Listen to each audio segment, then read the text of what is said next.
on the wall, King Von, and he's a serial killer. The FBI have already classified him as a serial killer because he done killed so many people. Bruh, he was dead, bruh. If he wanted you out of there, he'll go do it himself on feet by himself. He was maning. He was, you know what I'm saying? Shorty was crazy. He was on that. He was, you know what I'm saying? So he was in a documentary laughing.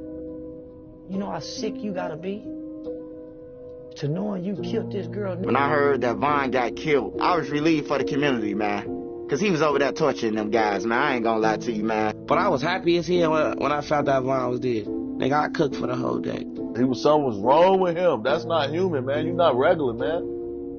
Nigga was the devil.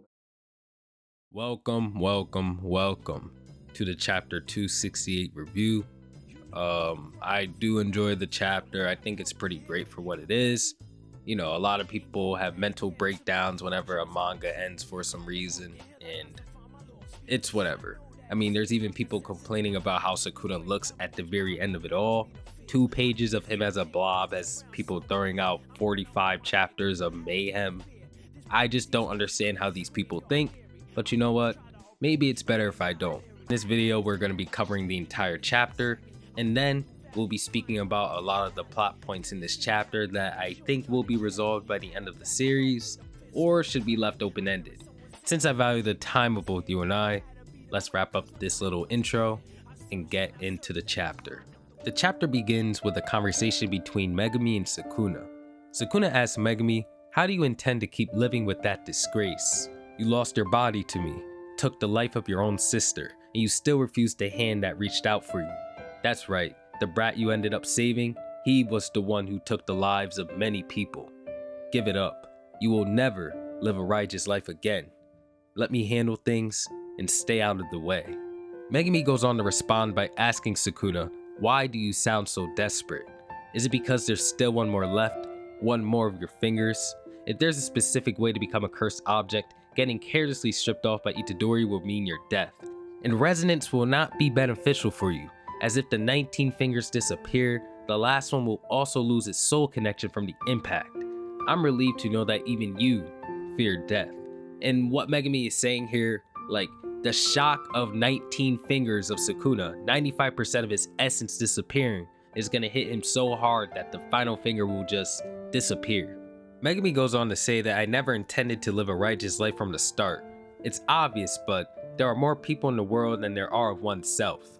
I think that I'll try living for someone else, just one more time. And as this talk concludes, we see Yuji's massive domain expansion, it's taller than multi-story buildings, begin to collapse. And Megumi flies out of it. As Yuji has quite literally punched Sukuna out of Megumi, Sukuna desperately tries to grab Megumi one last time, but he ends up burning to a crisp. As he's changed into this blob form, resembling how he's lost all of his power, Yuji stands over him. Yuji asks him one last time, "What are you going to do, Sukuna?" We see a flashback to Yuji telling Sukuna to release Megumi and return to his body, and he will spare his life. That offer is still on the table as Yuji asks Sukuna one last time. As Yuji goes to pick Sukuna up, he begins to speak about how Sukuna was just unknowingly burdened with a curse from birth. This curse to become a relentless, selfish calamity. What kind of monster one becomes depends completely on luck, but Yuji happened to have his grandfather in his life, which deterred him from becoming another Sukuna. I made a video about this before, but if you really noticed, Yuji was portrayed to be a Sukuna of humans. He was like super strength, he was the best at everything, crushing Olympic records without even trying, having a reputation for being the strongest student in Japan. He was just like Sukuna but in the modern age, but his grandfather played a huge role in his growth, preventing him from becoming anything like Sukuna. Sukuna is then asked by Yuji to try one last time, not to curse someone, but to live with them. And even if no one accepts you, I alone can live with you. So Yuji genuinely does empathize with Sukuna until the very end here. And Sukuna responds by saying, "I'll commend you for maintaining that act up until this point, Yuji Itadori, but do not look down on me. I am a curse." And with Sukuna being given one last chance to redeem himself, to live a normal life, being given that same chance that Yuji's grandfather gave him, he turns it down. And Yuji feels nothing but disappointment. We cut to Uraume and Hakari. They both notice that the battle's over, and Hakari goes on to ask her, "What will you be doing now?" Uraume says, "Well, that's it. It's over. It's all pointless.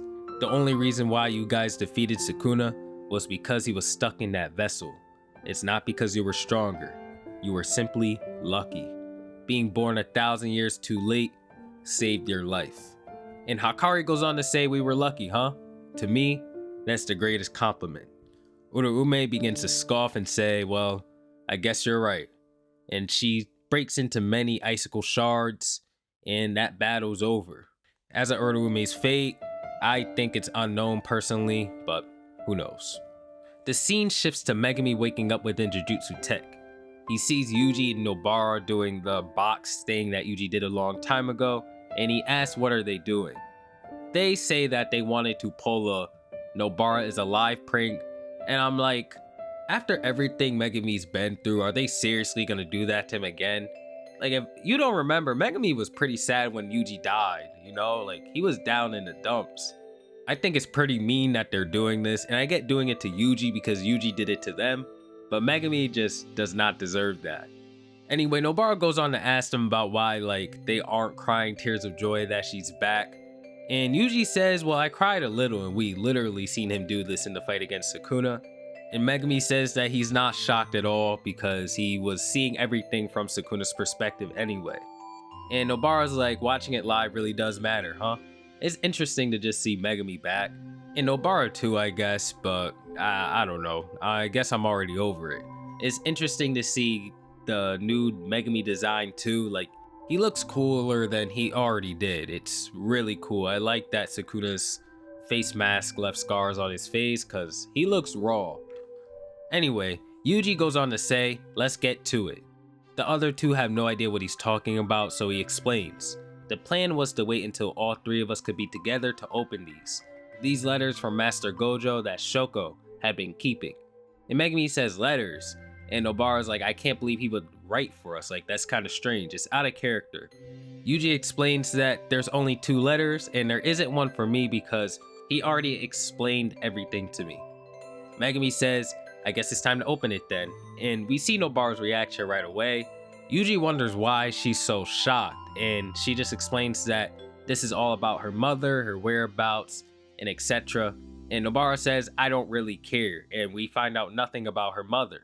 She does say that she's surprised that Gojo managed to find her whereabouts, and she wonders if, like, he has special pull because he's a special grade sorcerer. Like, he could find the right people with no problem and use those kind of underground resources.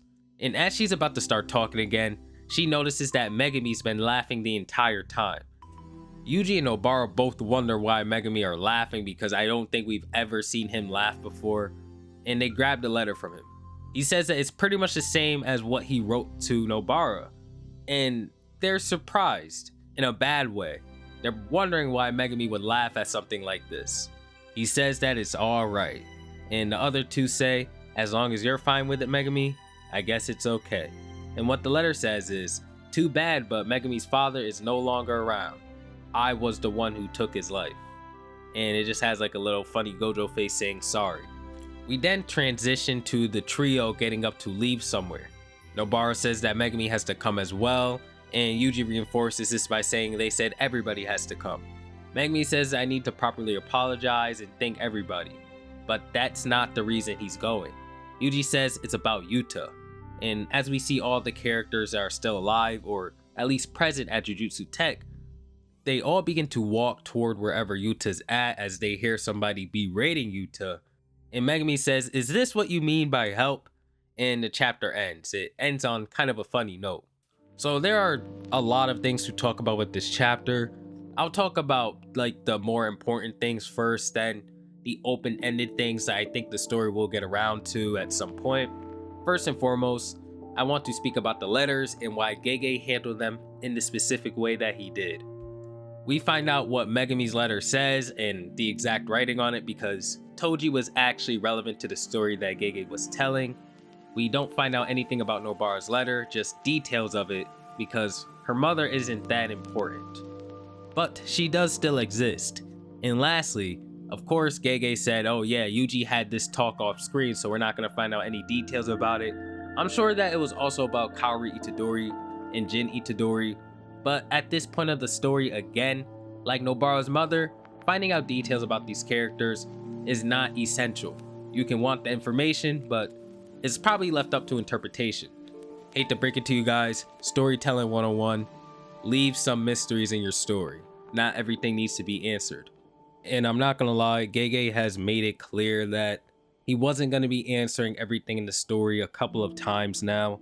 For example, chapter 237 has Kashimo pull up on Sukuna and ask him like, what's your origins? How did you become strong? He bombards him with all these questions and Sukuna doesn't really respond. He just says, I don't know, all I know is I was an unwanted child. He's basically telling Kashimo that the way I grew up does not matter when it comes to my current strength now. There's also Yuji's past being revealed as a ordinary life. You know, people have wondered how Yuji grew up, you know, what kind of person he was, and you know, it's the shonen protagonist thing. We all wonder about their past before the story. And Yuji, unlike most protagonists, had a normal life.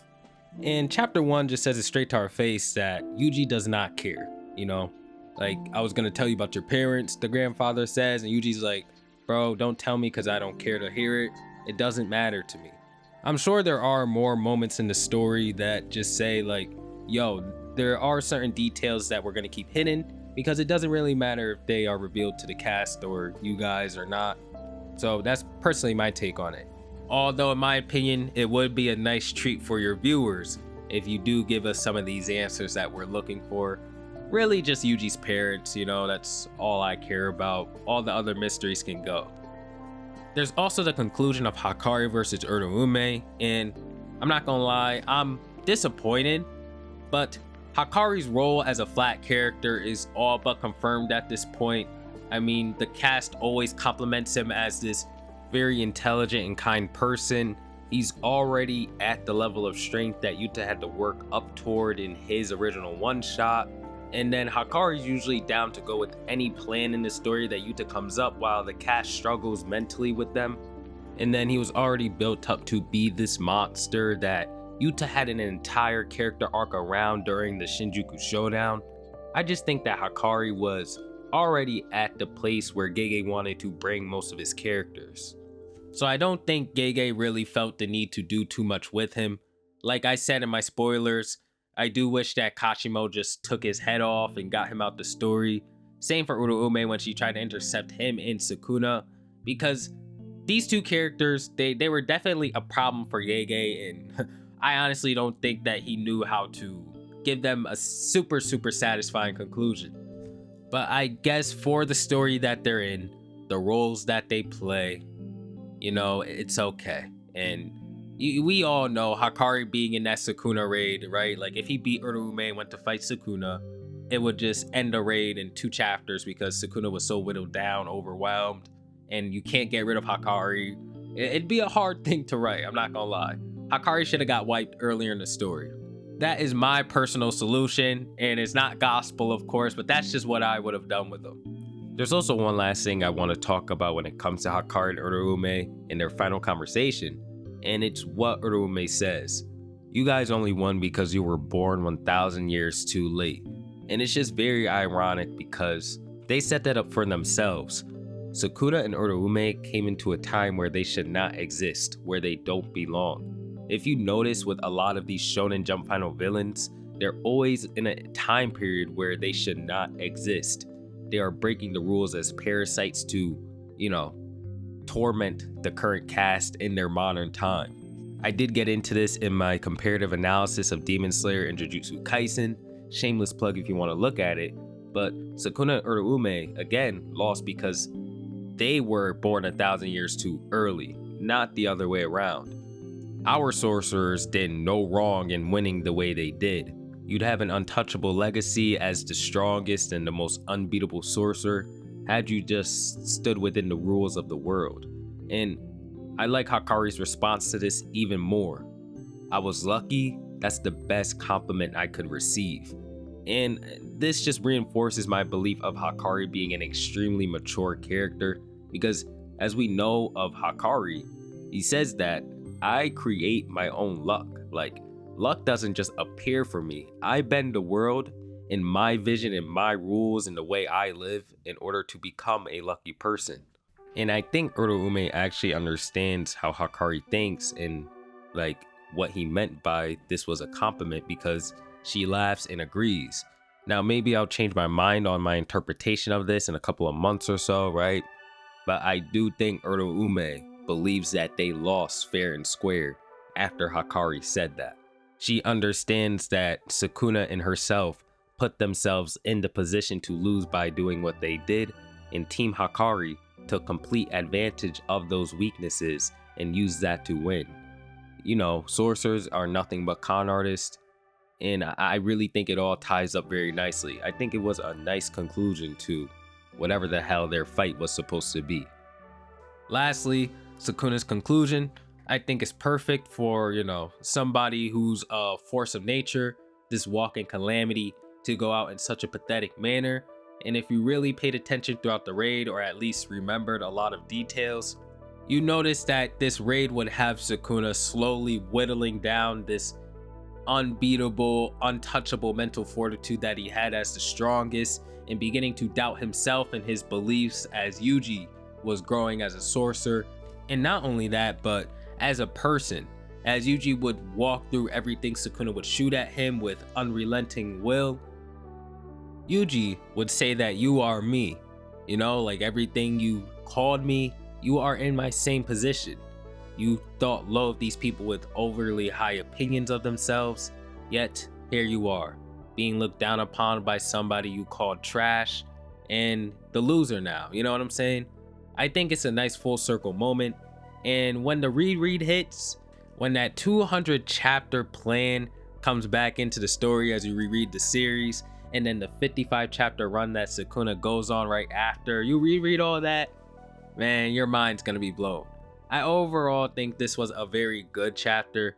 Things could have been handled better, and I do think the quality of this chapter may rely on the last three as well. We have about, what, 80 to 85 pages of the story left. So let's see how Gege, you know, wraps things up. At least he gave a spacious epilogue for the story, right? With that said, again, thank you guys for watching as usual. I always appreciate the love and support, and I'll catch you all on the next one. Peace out.